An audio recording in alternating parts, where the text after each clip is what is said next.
Olá, bem-vindos a mais um episódio da série Longevidade do Change for Good Talks. Sou Renata Brunetti, doutora em Psicologia Social pela PUC de São Paulo, e foi na Psicologia Social que eu encontrei fundamento teórico para conseguir acreditar que a gente pode mudar o mundo para melhor com as nossas escolhas na hora de consumir, produzir e investir. Nesse episódio, eu e Marília Duque, co-líder da Choque Nova Longevidade no Brasil, vamos conversar com Leila Rodrigues, que é criadora da Menos Pausa e autora do livro Hormônios Me Ouçam, relatos bem-humorados e sem tabus. Bem-vindas, né? Que bom ter vocês aqui, Marília, de novo para trazer assim, bastante conteúdo e dar lastro aí para todas essas nossas conversas sobre a longevidade, com tudo isso que você desenvolve aí na Choca.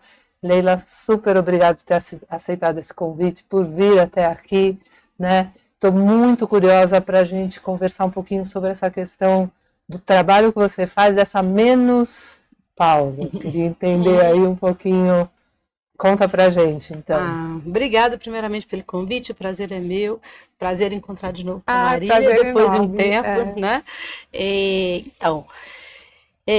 Menos pausa, por que menos pausa, né? Acho que o porquê desse nome, quando eu comecei a fazer minhas pesquisas com a mulher da menopausa, eu percebi que muitas pausavam suas vidas, pausavam suas vaidades, pausavam sua vida sexual, pausavam inclusive suas vidas, a vida profissional, né?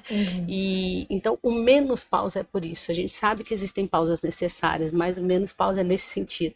Menos pausa e mais vida foi daí, né? E levar esse trabalho para as empresas, porque é uma questão de saúde pública, né? E tem a mulher que está nesse exato momento no mercado de trabalho, ela também precisa ser orientada até para ela continuar. A gente tem uma estatística de evasão muito grande do mercado de trabalho no pós-50, sabe? Elas saem e a palavra menopausa, às vezes, ela não entra no circuito, ela está ali no fundo, mas não se fala. E quando você vai adentrar e entender melhor, ela saiu porque estava confusa, porque não sabia, não conseguiu entender que momento era aquele, então ela sai, né? Então há muito que ser feito. Todos esses tabus, né, que fazem esses assuntos ficarem assim realmente assustadores. Sim. E não precisa, né? E por desinformação, ela não sabe o que está acontecendo com ela. Ela só sabe que está confusa, às vezes ela está ganhando peso, às vezes ela está mal-humorada, às vezes ela está irritada. Então ela fala, eu não estou bem. E isso é reforçado, inclusive, pelos colegas. Você não está bem mesmo, sabe? Você sabe que eu entrevistei algumas mulheres também na pesquisa que eu fiz, e não só assim de ficar desorientado, mas de ficar constrangida. Sim. Principalmente as que tinham os calores, né? O fogacho no meio de uma reunião, no meio de uma turma, ele geralmente é motivo de piada, né? Então existe toda uma piada pronta para essa mulher e é muito constrangedor, né?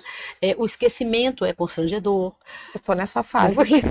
Às vezes ela não consegue se lembrar de alguma coisa. Pode falar, mas não é exatamente uma fase, viu? Ela não acaba mais. Eu tinha certa esperança que essa névoa mental, né? Não, mas ela diminui. Ela diminui com o tempo, né? Na verdade, o cérebro ele tá procurando estrogênio, então ele está muito ocupado. E aí a gente esquece, né? Aí às vezes coisas muito simples, né? Eu acho que isso que é o mais constrangedor. A gente esquece coisas muito simples, né? Do seu próprio nome, né? Exatamente. Tipo quase isso. Né? O nome de alguém, alguma coisa, uma palavra, né? Pega isso para mim, o quê? Aquela palavra não vem, né? De coisas às vezes simples, né? Mas no ambiente de trabalho, isso se torna constrangedor, né? Sim. Isso ganha uma outra proporção, assim como o fogacho. E deixa eu te perguntar uma coisa. Até você chegar no que você está fazendo hoje, né? De colaborar para essa cultura da menopausa dentro das empresas. Como é que você foi parar aí? Como é que eu cheguei aqui, né? Eu sou uma mulher que entrei na menopausa aos 41 anos. Uau, cedo. Muito cedo, e foi muito difícil. Então, como eu trabalhava com tecnologia, uma área predominantemente masculina, né? E de muitos jovens. Minha turma era muito jovem. Então, eu não tinha ninguém que estivesse passando por aquilo ali no meu time. Eu até tinha uma pessoa um pouco mais velha que eu, mas ela não estava longe ainda. Então foi muito difícil, muito difícil. E eu comecei a estudar. E eu adentrei no negócio e falei, eu me recuso a aceitar isso aqui como um fim. E me tornei uma estudiosa do assunto. E eu conheci uma médica em Belo Horizonte, na época ela era presidente da Sobrac, inclusive, e ela me ajudou muito, sabe? E foi com ela que tudo aconteceu. Ela fez um evento em Belo Horizonte e falou, Leila, eu gostaria que você contasse a sua história, porque você resolveu fazer diferente, isso foi muito importante. E ali eu contei minha história pela primeira vez, e ela foi a que me incentivou, falou, acho que você deve continuar. Eu comecei a fazer um trabalho social, Marília, em postos de saúde. Eu chegava nos postos e falava, tem alguém aí na menopausa? Eu quero conversar, eu quero entender, eu quero ajudar. E eu fiz isso durante muito tempo. Né, Na pandemia, isso cresceu muito. Eu falei com 700 mulheres. Isso virou um estudo que eu tenho todo catalogado, tá? E de lá para cá, eu encerrei minha carreira na tecnologia e aí fiquei naquele limbo, né? E agora, vou fazer o quê, né? A gente passa muito tempo fazendo o que é preciso, daí você pensa, agora eu vou fazer o que eu quero. E essa empresa nasceu num processo de transição de carreira. E como eu venho do mundo corporativo, gosto do mundo corporativo, eu falei, bom, quero continuar nele, né? E aí nasceu a Menos Pausa, né? Que hoje a gente só trabalha com empresas públicas e privadas, implantando o programa de saúde da mulher, agora a saúde do homem também, com a andropausa, e trabalhando aí o envelhecimento, um envelhecimento saudável e factível, né? E factível, que eu acho que isso é uma coisa muito importante da gente se falar. Posso fazer uma pergunta? Sim. O que você entende como envelhecimento factível? O que é um envelhecimento factível? Vamos lá, é uma boa pergunta. Fala-se muito, se a gente for seguir a cartilha do envelhecimento considerado saudável hoje, ela é desumana, você tem que ficar por conta. Assim, você tem que fazer tantas horas de atividade física, de meditação, você tem que comer a coisa certa. Então, ela não é factível financeiramente para a maioria da população brasileira, ela não é factível na administração do tempo, a gente não tem tempo para isso. Então, quando eu digo o envelhecimento factível, é para essa mulher e até esse homem que estão no mercado de trabalho nesse momento, conseguir ser saudável dentro ali das suas condições, né? De tempo e condições financeiras, enfim, é o que eu chamo de um envelhecimento factível. E quais são os entraves disso dentro das empresas? Assim, o que você sente que é o que você tem que reconstruir ali dentro das empresas? A primeira coisa, o primeiro entrave nosso é quando a gente pega pessoas muito jovens para nos receber no RH ou no bem-estar, porque a gente fala primeiramente com a equipe de bem-estar ou de RH, e se eles são muito jovens, eles não conseguem entender as necessidades. Às vezes você vê a empresa investindo alto em motivacionais, naquele palestrante, né, famoso, investindo muito alto nisso, e a pessoa 40, 50 a mais que está ali, ela já ouviu aquilo ali muitas vezes e ela tem necessidades reais que, se forem bem trabalhadas, ela vai produzir com muito mais entusiasmo, muito mais motivada, com muito mais vontade. Então, o que a gente procura levar é isso. A nosso primeiro entrave, respondendo a sua pergunta, é esse. É quem nos recebe no primeiro momento. O segundo é mostrar que a população 50 a mais tem muito a oferecer ainda para aquele contexto.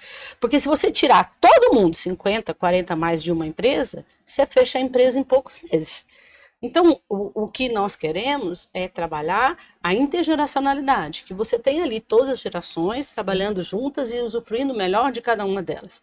Mas para isso, essa população 40, 50 a mais, ela precisa ser ouvida, ela precisa ser amparada, né? Não é simplesmente, porque chegou a tecnologia, essas pessoas não entendem mais, né? Como se fôssemos um objeto que fica obsoleto. Não, não é por aí. A gente tem competências que se completam, né? A gente tem experiências que são muito válidas, né? E quando você consegue juntar, né, as gerações e fazer um trabalho bacana. E é interessante como os jovens têm se interessado pelas questões da maturidade e do envelhecimento. Eu brinco que nós estamos nas mãos deles, né? Porque virão deles as boas soluções. Sim. Né? E a gente tem discutido muito também a questão da necessidade de se educar para envelhecer. Sim. Né? Então, quando você fala do entrave, da falta de percepção sobre a relevância de uma formação, né, de uma empresa Sim. para o envelhecimento, isso passa por todas as pessoas, né? Desde Sim. as gerações primeiras, mais Sim. novas, e a menopausa é um tema, a andropausa que você falou. Como é que vocês estão construindo também nessa perspectiva mais macro de que, assim, estamos todos aprendendo como é que se envelhece, né? E eu amei envelhecimento factível, porque eu acho que alguns discursos de envelhecimento podem ser bem opressores, Sim. No sentido de que, assim, você vai falhar, né? Aí você interioriza como indivíduo uma falha que às vezes você não tem nem políticas para te apoiar. Você se sente fracassado do início, né? Exato, Não consigo exato, fazer tudo isso, não é? Não, porque se é um momento que você vai levar a sua vida num ritmo diferente, né? Assim, no fundo, você está começando a pausar algumas coisas e vem uma demanda gigantesca de tudo que você tem que fazer, senão você não vai envelhecer bem. Fala, realmente já não consigo de cara, Sim, né? sim. Nós nos apresentamos como uma empresa de educação, essa é a primeira coisa. Tá? Somos uma empresa de educação. Educação em menopausa e em pautas relevantes. Então, para a maturidade. Eu acho que começa daí. Porque realmente nós não fomos educados para viver esse envelhecimento que se apresenta hoje para nós. Exato. Né? Se formos, olha como é difícil, olha como é uma equação complexa. Para o sistema, nós sempre continuamos lá trabalhando ainda por muito tempo. Para o mercado, a gente está obsoleto. Para nós, a gente se sente em plenas condições. Então, como é que você equaciona isso? Né? Se um tem um objetivo, se o outro tem outro, como é que a gente faz essa roda Você é muito girar? nova para isso, Não muito é? velha para aquilo, né? Assim, tipo, não, então Né? você fala toda hora, eu tô com 65. Então eu fico muitas vezes pensando mesmo, eu falo assim, o que eu posso ou devo ou não fazer? Uhum. Né? Sim. Tipo, recentemente fui esquiar com o neto na água, né, ajudar netinho a aprender a esquiar na água, estava toda empolgada, não sei o que, tomei um tombo, quebrei a costela. Aí dali a pouco começa a ouvir, mas você ainda esquia na água? Eu falei, mas por que não podia? Exatamente. Né? A gente está escrito, né? Que não podia. Então, olha, não é muito difícil de equacionar, né? Se para a sociedade nós somos velhos, mas para o sistema a gente tem que trabalhar ainda muito tempo. Mas para as empresas também a gente está velho, obsoleto, porque a gente não tecla com os dois dedos, então a gente não serve, né? E é um estigma mesmo, né? Uma coisa, a gente até recebeu a Maria José Tonelli, da FGV, Sim. que fez em 2013 uma das primeiras pesquisas de envelhecimento da força de trabalho, e que era justamente isso, essas crenças Sim. de que, você falou dos dedos, né? De que uma pessoa idosa não tem capacidade de se manter aprendendo para a tecnologia, tem dificuldade para estar numa equipe com pessoas mais novas, e essa coisa, como é que ela vai ganhando corpo até que as portas se fecham. Né? Sim, até que as portas se fecham. E eu acho que para a mulher ainda é mais difícil, porque as portas se fecham de uma forma. Essa mulher da menopausa, por desinformação, ela sai do trabalho, ela não consegue recolocar. Ela não se recoloca. Então, sente a empresa, porque ela demora para ter outra pessoa com aquela expertise, com aquela experiência. Sente a família, porque a contribuição daquela mulher em casa tinha uma força, né? E sente essa mulher, porque ela não consegue se recolocar. Aí ela vai fazer pequenos trabalhos por conta dela, entendeu? Por não achar. Né? Por sequer, é muito difícil, ela não tem propostas, é muito difícil ela se recolocar. Então, a gente tem feito um trabalho dela continuar na empresa e, às vezes, Marília, dependendo do programa que a gente faz, a gente trabalha, inclusive, a recolocação dela ali dentro do negócio.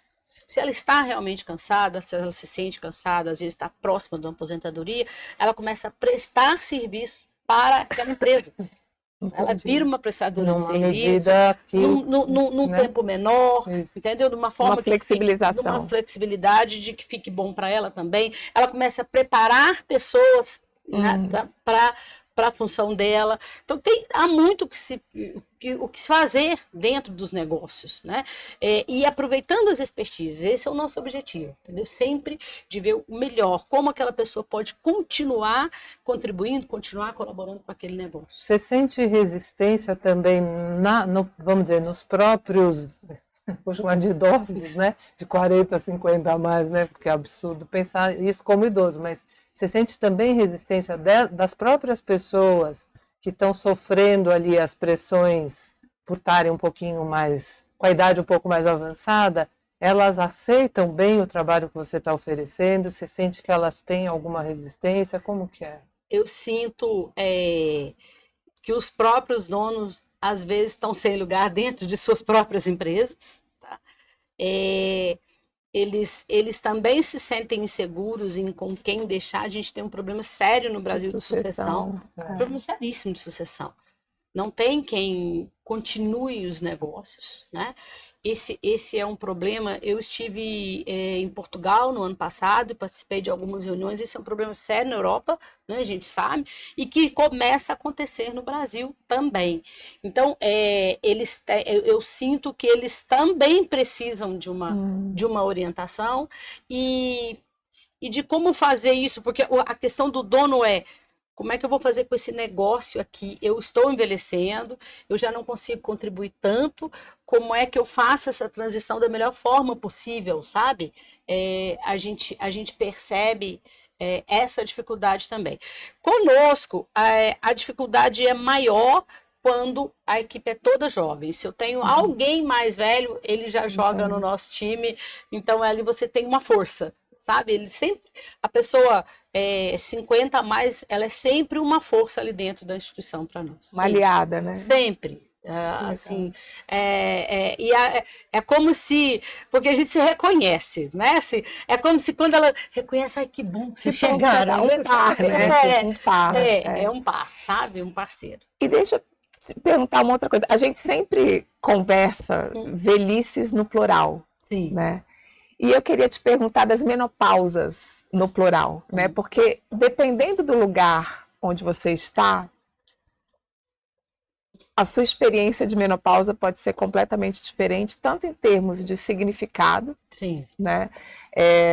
Eu lembro que na época eu li alguma coisa também na Paraíba, toda aquela conotação, é uma ex-mulher, mulher Sim. seca, Sim, porque você não pode reproduzir, não mais mulher com outro parâmetro. No Rio de Janeiro, um artigo que chamava, acho que Mulheres Madonna, que aí, assim, não é um problema, porque para a classe média alta está com a reposição hormonal e a outra questão é de liberação, de emancipação, agora de potência. e mesmo em São Paulo, uma outra referência que eu lembro que era assim, pela total falta de informação, como se fosse assim, não, eu peguei uma menopausa, como se fosse uma gripe. Eu adquiri uma menopausa. E claro, você tem falado isso desde que você começou a conversa aqui, né? É uma questão de política pública, é uma questão, sim. né? Como é que você vê essa quantidade de desigualdades, né, na relação dos acessos, até de tratamentos e de suporte que as mulheres têm? Sim. E essa questão cultural, né, assim, de como e eu acho que particularmente, assim, muito doída e muito sensibilizada com o nosso momento atual, né? Então, falar disso também é um pouco falar desse preconceito, mais né, que a mulher sofre. Preconceito, Olha, a gente vive num país de dimensões continentais, né? Então são vários países dentro de um. E existe sim a questão regional, essa questão do norte do país, do nordeste, onde a mulher ganha esse nome, né? Esse apelido de mulher seca, que inclusive dá aval para que o marido tenha outras, tá? O que está por trás disso é que é o mais, né? O mais difícil, né? Existe a questão cultural E eu acho que a questão socioeconômica, ela separa muito, tá? A gente tem, economicamente falando, a gente tem uma mulher que está rodeada de cuidados. Ela pode pagar um monte de profissionais para cuidar dela. Então, ela tem um ginecologista, um dermatologista, uma nutricionista, um personal, ela tem uma equipe de pessoas cuidando dela. Essa é uma mulher que não se compara à grande maioria da população brasileira, que não tem a menor condição de ter isso. Exato. Nem o diagnóstico. Nem o diagnóstico. Ela vai no médico e ele fala assim, é assim mesmo, volta para casa que o negócio é desse jeito. Uma hora O médico passa, já né? fala Daqui a assim, pouco tá? passa. O médico já fala Aguenta isso. firme. Aguenta firme porque é isso. Tá? Agora, o que vai fazer a diferença? Né? Temos aí questões culturais, socioeconômicas, mas o que vai fazer a diferença é a forma como ela lida com as mudanças da vida dela. Isso é que faz a diferença. Então, aquela mulher que teve muita dificuldade, desde a adolescência, quando menstruou, quando não conseguiu, né, ela geralmente carrega essa dificuldade com as transições, porque é uma transição. Exato. Nós estamos em processo de transição. Tem uma mudança enorme acontecendo dentro de nós. Se você imaginar que você viveu aí 30 anos com os hormônios fluindo e funcionando e exercendo a função deles dentro de você e agora não os tem mais, tem uma mudança acontecendo, biológica, né? Então, a forma como a mulher lida com essa mudança é o que faz toda a diferença. Então, às vezes, num lugar muito simples, você tem dois casos, uma que consigo lidar bem e outra uma atitude em relação a isso. De não se sentir menos, né? Assim, tipo, não é menos mulher, menos capaz de tudo, né? Mas você ia perguntar. Não, e é engraçado, eu tô aqui falando com vocês duas, e é impossível eu não olhar para vocês e falar, gente, duas mulheres lindas que se reinventaram, né? Renata também tem uma história de voltar, né, para a faculdade, fazer um segundo curso, e casa muito, né, com essa história de até onde a gente pode se reinventar e chegar. Mas também acessos que vocês tiveram, educação, né, e principalmente informação, né? Você tem falado muito disso, né, de como algumas mulheres passam por isso sem nenhuma informação. Sem nenhuma informação. E você falou da questão do tabu também, né? Eu lembro que uma vez uma mulher falou para mim,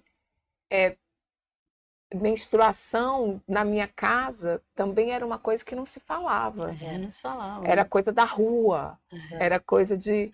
E aí, uma vez aconteceu comigo uma coisa tão louca que eu estava conversando com uma mulher e na entrevista ela se deu conta, quando ela começou a memória, ela falou, não, peraí, agora que eu tô ligando que nessa época eu fiquei deprimida. Ela sequer tinha feito a conexão de que podia ter alguma coisa ali, né? Então, por isso essa questão de... Claro, a atitude é uma coisa determinante, mas assim, o que a gente faz para tentar equalizar esse acesso à informação e destituir um pouco, né? Desmaterializar esses tabus e essa imagem, né? Então, eu não conheço muito nem, vamos dizer, tecnicamente falando, as diferenças da vida de um homem e de uma mulher, né? Nesse sentido, porque a menina, se é uma menina que de repente, sei lá, eu era muito brincalhona, tinha irmão mais velho, gostava muito de brincar com eles, de subir em árvore, disso, daquilo. De repente, uma hora você recebe a mensagem de que você agora não é tão parecida com os seus irmãos, é um pouco diferente, você já não deveria querer fazer tudo que você fazia com eles, tem que ter outro comportamento, porque agora você está ficando mocinha. Eu falava, mas quer dizer, então tudo aquilo que eu gostava de fazer eu não posso mais, porque agora estou ficando mocinha. Então já é um momento, então naquele momento você ganha e perde, né, alguma coisa. E de repente você passa a sua vida inteira como mocinha, com todas as limitações até de desconforto. Porque está longe de ser confortável, né? Essa feminilidade toda, né? Então você passa a vida inteira convivendo com aquilo, lidando, né? Isso quando você tem como você estava falando, né? Tô falando aqui de um lugar, de uma menina e uma mulher, e hoje uma 65 mais, que tem o acesso a tudo. Sim. E com todo o conforto possível e imaginário, mesmo assim, no emocional, tem ali umas situações que você fala, nossa, tô cabendo ou não tô cabendo aqui? Isso é bom ou não é bom para mim, né? E depois, no fim, quando você não tem mais tudo aquilo, que nem não é exatamente tão gostoso e prazeroso ao longo da vida, né? Lidar com tudo isso, aí você ganha o título da mulher seca, né? Assim, tipo, quer dizer, então você fala, em que momento... O prêmio final é esse, né? Não é? Falo, e assim, agora eu também não sei, não acho legal também se a gente generaliza que é mais uma dor da mulher, mais um sofrimento, daquela, né? Mas como é para o menino também, né? Quer dizer, o quanto é também tão pesado, tão marcante, tão, em alguns momentos, limitante, né? Para o homem é bem mais leve. A diferença, eu acho que mais importante da gente entender é que a mulher, ela para de produzir os hormônios, né? Então, a gente tem uma falência ovariana, né? E o homem não. Ele tem uma queda, mas ele ainda continua, né? Ele continua o homem lá, né? A gente vê, o homem ele consegue ter filho com 80 anos de idade, né? E a mulher não mais. Ela encerra realmente o período reprodutivo dela. E isso tem consequências, né, no organismo. Né? A saúde cardiovascular fica comprometida, né? Ela tem consequências. Então, a gente sofre mais nesse sentido. Né? Mas o homem também tem a sua andropausa, a sua fase de baixa, né? Hormonal, e que ele sente bem menos, e como isso ainda é menos falado ainda, a maioria nem sabe que passou por ela, nem sabe. Mas tem um desencontro também, um leve desencontro, não tem? Entre a mulher entrando na menopausa primeiro. E eu estou perguntando isso porque também é uma renegociação entre os casais, né? Que muitas vezes até se desfazem no período da menopausa. Porque o homem não entende o que está acontecendo, a mulher não entende o que está acontecendo. E uma das coisas mais curiosas que eu vi foram mulheres na fase de 40 anos em pânico com a perspectiva de passar pela menopausa, porque já tinham amigas que foram largadas. Então, assim, sinônimo de... Perderam os maridos. A brasileira, essa é uma característica nossa, a brasileira é, por natureza, uma mulher vaidosa, né? E uma mulher de muito vigor, né? Então, e para muitas, a menopausa é um recibo, assim, não sirvo mais, né? E agora, né? Nesses meus estudos, eu tenho mulheres que eu conversei que ela falou para mim, meu marido não pode saber que eu estou passando por isso. Ele é mais jovem que eu e ele não pode saber, eu não quero que ele saiba. Tem anos que eu compro absorvente e não uso. Olha, tá vendo? Então, como que é uma questão? É como ela lida com a mudança. Lembram do que eu falei? Como ela lida, né? Se ela não tem forças, né, para assumir a própria menopausa, ela não consegue. Imaginem que o problema é que não existe, não tem que ser resolvido. Então, por isso que a gente está nesse limbo de não ter soluções, entendeu? Porque durante muitos anos o problema sequer existia, ele ficava oculto, atrás de uma cortina, cada uma que se vire sozinha aí com os seus perrengues. Né? Então, quando a sociedade, quando a gente começa, quando a gente traz o tema à tona, quando a gente conta, né, isso provoca um movimento muito importante para a sociedade como um todo. E eu acho que esse movimento, ele é o início de um movimento para o envelhecimento, para a longevidade. A gente precisa fazer isso. Né? A gente não tem que ter que esconder o envelhecimento. Pelo contrário, né? A gente tem que se apresentar. Olha, eis-me aqui envelhecendo, né? E eu quero continuar aqui. Né? Se isso, a gente percebe que a menopausa incomoda a sociedade, o envelhecimento incomoda a sociedade. Então, o movimento de cada uma é para combater esse incômodo, né? Esse incômodo. Você, antes da gente começar, até você estava comentando sobre a questão do medo, né? Que, vamos dizer, o medo está longe de ser o medo de morrer, Sim. Né? Que é o que todo mundo acha que é o óbvio, né? Estou envelhecendo, estou com medo de morrer. Conta um pouquinho desses medos. Dos medos, né? A gente tem pesquisas sobre isso que dizem o seguinte, que como morrer é um fato, é uma verdade, né? Ele não é o nosso medo. Hoje nós temos 4 grandes medos, que é o medo de perder a autonomia, né? O medo de não ter quem cuide de nós e o medo de não ter condições de ter um envelhecimento digno, porque envelhecer ficou caro, está cada vez mais caro. E o medo da solidão, esse é um medo que a gente ainda tem, o medo de ficarmos sozinhos. Tá? São os nossos 4 maiores medos, né? No envelhecimento. Então, o morrer não é o problema, né? É muito mais quem vai cuidar de nós, né? Será que eu vou adoecer, vou perder minha autonomia, vou depender de alguém? E nós somos uma geração que cuidou dos pais, que não se prepararam para o envelhecimento e adoeceram. Então, a gente viveu isso na pele, né? A gente pegou uma transição aí muito importante, porque a gente teve essa escola com os nossos pais, então a gente não quer isso para nós. Ao mesmo tempo que a gente sabe que a gente não vai ter filhos para cuidar de nós. Que eles estão ocupados, que eles estão no mundo. Nós somos uma geração que teve filho um pouco mais velho, então eles estão muito jovens ainda para cuidar de nós, né? A nossa geração, os 50, 60 anos, muitos ainda têm pais vivos, estão cuidando de pais e têm filhos aí de 20 e poucos anos, que ainda dependem de nós, por isso geração sanduíche, né?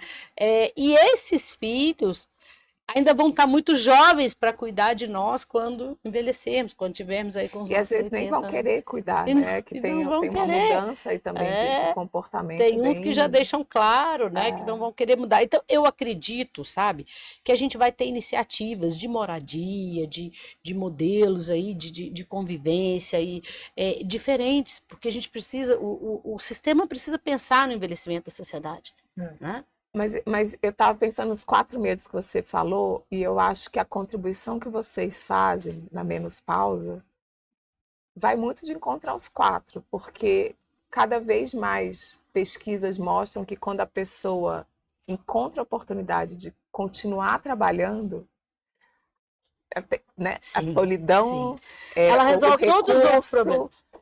autonomia, o porque se trabalho, mantém aprendendo, mais saudável, e até ter quem cuide, mas pelo menos um acesso a mais serviços de saúde, uma rede de apoio. Enquanto você consegue ser produtivo no mercado, você resolve os 4 problemas, exatamente isso. Então, no fundo, essa organização é indispensável, porque Sim. E ela é uma organização positiva. Ela Sim.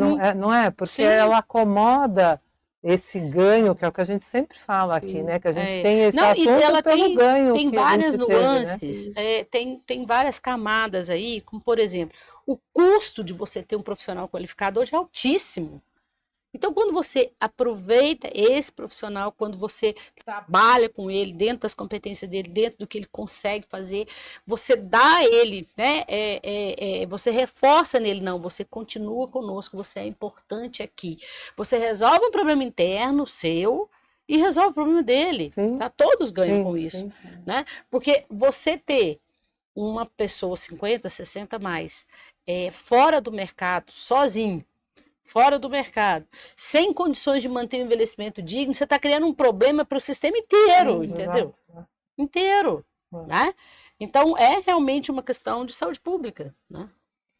Mas, vamos dizer, fica tão claro, né, que conseguir mudar e reverter esse processo de retirada dessas pessoas, né, de pausar essas pessoas da vida, é tão positivo, e por que ainda não se avança na medida necessária? Porque o preconceito ainda é muito grande com o envelhecimento, com a pessoa que envelhece. Ainda é um tabu, é um grande tabu, sabe? Mas talvez aqui no Brasil maior do que na Europa, por exemplo. Sim, na Europa, pelo que a gente tem relatos, né? Como ela tem muito pouco jovem, né? Então ela tem que se virar com quem ela tem, né? Tem que aceitar Ela os tem que velhos, aceitar. porque vai Então, Mas eu acho também é, que culturalmente sempre teve uma questão de um respeito ao idoso. sim, Porque a Europa é isso, na realidade, né? Até estruturalmente ela é de um respeito ao passado. sim, Diferente de outros lugares onde você atropela o passado, desmancha o passado e constrói um novo em cima daquilo, né? Então, eu tenho parentes na Itália, me lembro quando eu era menina, ainda com aquela cabeça que era bem legal ser jovem, que os velhos não estão com nada, não sei o quê. Quando encontro com meus primos da Itália, completamente diferente a cabeça deles. sim. Era uma adoração pelos Olha só. idosos, É. um respeito, um cuidado. Que eu falava, nossa, que gente estranha, né? Assim, que tem admiração, respeito, interesse pelo idoso. Hoje, depois eu falei, nossa, a gente tem que aprender a ser assim. Sim, Mas culturalmente aqui não era estimulado isso. nunca foi, né? Nunca foi. Aqui, Então, por isso que eu te pergunto, eu falo, acho que talvez isso lá, vamos dizer, que preservou toda esse respeito pelo antigo, talvez isso abra mais fácil, uma não? influência cultural, né? Vamos É. dizer assim, que tenha ajudado um pouco. A questão do envelhecimento no Brasil é que agora que a gente está vivendo isso na pele, a sociedade envelheceu, né? E a gente percebe muito a mudança de comportamento dos jovens, ela também influencia na nossa vida. A gente vê o jovem hoje, ele não é mais aquela pessoa que foi fiel à empresa como nós fomos, ele não se sujeita mais ao horário, fora do horário, o que você contratar para ele fazer, ele não faz uma vírgula fora do que está no contrato. Então, eles são diferentes, eles são completamente diferentes de nós no que tange a trabalho, né? A gente suportou todos os sacrifícios que se apresentavam na nossa frente para ter um lugar no mercado de trabalho. Quantas vezes você trabalhou à noite, no feriado, porque precisava, num evento? Isso era para nós era uma coisa normal, Exato. né? Hoje, não mais, né? Então, não se tem o que a gente chama de fidelidade, o que nós tínhamos. A gente tinha fidelidade com o fornecedor. A gente Sim, comprava, nossa. não. A minha avó comprou no mesmo armazém a vida inteira. O supermercado chegou na cidade e ela, não, eu não vou largar o armazém. Isso não existe mais, né? Então, e nós somos uma geração que pegou as duas coisas, né, gente? A gente viveu tudo isso e agora a gente vê essa mudança. Então, isso nos dá uma capacidade de análise, de olhar para as diferenças, tá muito grande. Muito grande. Então, às vezes, numa roda, numa equipe, é importante que você tenha uma pessoa mais velha, até para ela lidar ali né, com os jovens que emocionalmente são imaturos, têm dificuldade ainda com qualquer coisa que dê errado, né? A gente essa geração, né? A gente podemos dizer a Gen Z que está aí, geração Z, ela foi criada com muitas regalias, com tudo, né? A gente ofereceu tudo que a gente não teve, a gente ofereceu para os nossos filhos, né? E hoje eles não sabem lidar com a falta. E nós já somos uma geração que lida, opa, não tem, vamos fazer com que tem. Mas essa coisa de oferecer tudo, a gente também ofereceu demais A gente para os exagerou. nossos empregadores, né? Por isso que é tão cruel essa retirada, eu acho, das pessoas mais velhas da força de trabalho, porque os valores Agora que nossos melhorou, tiraram a gente. Não, e os valores nossos eram os valores da organização, né? E você estava falando dessas diferenças de como que lida com insatisfação. Tem um autor que chama Richard Hirsch, eu acho. E ele fala que tem 3 modos de lidar com insatisfação com organizações, com países, que é a saída, a voz e a lealdade. Então, assim, grosso modo, a saída é, eu não quero mais trabalhar aqui, vou embora. Porque tenho mais outro emprego ali, eu tenho a saída, vou. A outra opção é, eu não tenho a saída, então eu vou exercitar a minha voz. Eu vou contribuir para a mudança daqui de onde eu estou. Mas a terceira, que eu acho que tem muito a ver com as gerações mais velhas que têm essa conexão, é a lealdade. Sim. E a lealdade, o que é? É quando você até poderia se aposentar, até poderia sair, mas você adoraria ficar e exercer sua voz e contribuir porque você se vê como parte. Sim, você daquilo, está né? ali de verdade. Exato. Você se sente parte. É o pertencimento, né? O pertencimento é algo importantíssimo que a gente trabalha bastante, porque quando você se sente parte, aí você vai junto, aí se tem que passar por um sacrifício, se tem que passar por... Não, eu pertenço a isso aqui, então eu estou junto, né? Vamos todo mundo ter que fazer uma mudança? Vamos, eu sou parte. Se você não se sente parte, você não fica.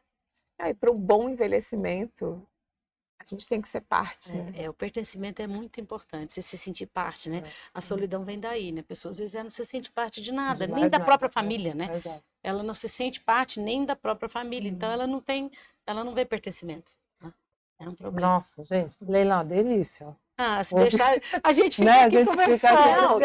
Tinha vários temas, a gente ainda nem chegou em outros temas fora da empresa, né? Por questão de desejo, de coisas, mas acho que vai. Então, vamos aproveitar. Marília, quer puxar alguma coisa que você sentiu que a gente não trouxe ainda? A gente aproveita aqui.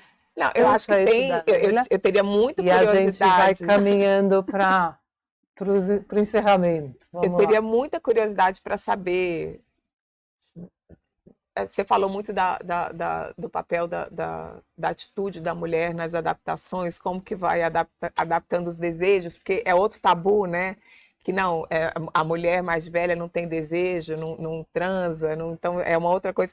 Mas eu vou me ater no âmbito principal de atuação da menopausa e queria te fazer uma pergunta. Dentro do que vocês vêm construindo, tem alguma coisa que deu certo, no sentido assim, tem algum caso, alguma empresa que você fala, isso aqui olha como é possível, assim, olha um programa, tem alguma coisa que você possa compartilhar com a gente? Fala, olha como dá certo, olha o resultado. Que até inspire, né? Exato. Exatamente. Olha, e às vezes nos surpreende de tal forma que às vezes é um lugar pequeno de pessoas muito simples, sabe? E quando você chega com a informação e quando você transforma aquelas pessoas e que você vê que, poxa vida, elas estão de volta à vida, elas estão contribuindo, elas estão felizes aqui. É muito gratificante. É muito, mas muito gratificante. A gente teve um caso que a dona da empresa já tinha anunciado que ela iria se afastar. E ela estava na dúvida se ia vender o negócio ou o que ela ia fazer, se ia passar para alguém, não tinha ninguém da família, um problema sério. Mas ela viu o programa, quis fazer, entramos com o programa e ela resolveu continuar com o negócio, ela mesma, tomar as rédeas do negócio. E a fala dela, que eu guardo comigo, ela falou, eu contratei vocês para as meninas, é uma empresa uma fábrica de costura, só mulheres, né? Muitas mulheres. E ela falou, eu contratei vocês para as meninas, sem saber que vocês vinham ajudar a mim. Que fofo, então, foi que muito delícia. Bom. Deve ter sido muito bom. Muito bom quando tem casos de casamento também, é muito legal porque os homens têm tido uma receptividade muito boa. Acho até porque vamos dizer, um monte de coisa que ele não estava entendando, que estava acontecendo dentro de casa. Se nós não sabemos direito o que está acontecendo, imagine quem dorme conosco, quem está ali do lado, né? Então tem casos de homens também que a gente fez um trabalho e eles vieram falar, né, o quanto isso mudou para eles, à medida que a gente me falava, eles iam enxergando a esposa, né, É, ali, muito bom. e isso é muito bom. Hoje a gente, inclusive, convida as esposas para participarem do programa, Que legal. porque isso beneficia os homens, né? Com certeza. E elas vêm, elas participam assim, muito timidamente, mas elas participam, sabe? Que É legal. bem interessante. Então, quando você ouve isso, você fala, tá Valeu, valendo a pena, tá valeu, valendo né? a Tá pena, indo no caminho entendeu? certo. Tá indo no caminho certo. Não, Agora, porque a gente tem sido procurado por prefeituras, eu estou bastante satisfeita. Para o próximo ano a gente já tem, porque o que é que acontece, gente? Às vezes tem leis, tem que ter o dia da menopausa, dia de orientação para a mulher, mas como é que põe isso em prática? Às vezes as próprias administrações ainda não sabem, né? Como é que vamos fazer? Quem vai fazer isso? Em que formato? Como? E como a gente tem uma equipe, a gente tem médica, ginecologista com uma experiência grande de SUS também, então a gente consegue dar essa orientação e fazer essa mentoria. Então já tem prefeituras procurando. Acho que vai chegar muita coisa bem legal aí para frente. que Que bom. legal. Muito feliz. Nossa, super legal. Muito obrigada mesmo Eu que por agradeço, trazer eu que toda agradeço. essa luz aqui pra gente, né? Assim, Venho que as quando coisas vocês estão quiserem, caminhando. prazer estar aqui, viu? E Leila, vamos acompanhar. com É, certeza. é, Deixa eu te pedir até para a gente encerrar, Uhum. queria saber assim, se tem alguma coisa que você gostaria que quem estivesse nos ouvindo, né, acordasse aí e que isso pudesse facilitar aí o seu caminho? tenho. E agradeço pela oportunidade. Ali, trabalhar essas questões de bem-estar, de saúde, é muito mais que estratégia. Você também trabalha resultado quando você atua nesse âmbito. E as pessoas não sabem disso. Tá? Elas ainda acham, né, que atuar na menopausa, no envelhecimento, é uma firula, é um agrado. Não, não. Tá? Tem muita rentabilidade envolvida, tem satisfação das pessoas, tem produtividade. Então, tem dinheiro na mesa sendo perdido e as pessoas não conseguem entender. Não é isso. Muito bom. Né? Muito Muito obrigada. bom, muito bom. Eu que agradeço, gente. Eu que agradeço. Obrigada.